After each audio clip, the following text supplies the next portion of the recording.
అన్ని వారియర్స్ ఉన్నా కృష్ణుడు అర్జునున్నే ఎందుకు ఎంచుకున్నాడు? మహాభారత యుద్ధం మొదలవ్వడానికి ముందు రెండు పక్షాలు సిద్ధంగా ఉన్నాయి. భీష్ముడు, ద్రోణుడు, కర్ణుడు అందరూ ఉన్నారు.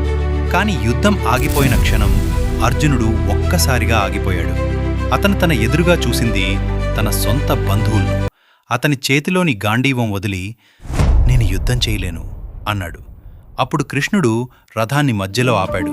అతను కోపంగా కాదు, సిది నీ భావోద్వేగాల పరీక్షక కాదు, నీ ధర్మ పరీక్ష. అర్జునుడు ఇంకా కన్ఫ్యూజ్డ్ అయ్యాడు. అప్పుడు కృష్ణుడు అతనికి చూపించాడు, జీవితం అంటే కేవలం సంబంధాలు కాదు, జీవితం అంటే ధర్మాన్ని నిలబెట్టడం. కానీ ఇక్కడ అసలు విషయం ఏంటంటే, కృష్ణుడు అర్జునుడిని ఎంచుకున్నది అతను గొప్ప యోధుడు కాబట్టి కాదు. కర్ణుడు కూడా గొప్ప యోధుడే, భీష్ముడు కూడా అన్బీటబుల్ వారియర్. కానీ అర్జునుల్లో ఒక ప్రత్యేక విషయం ఉంది.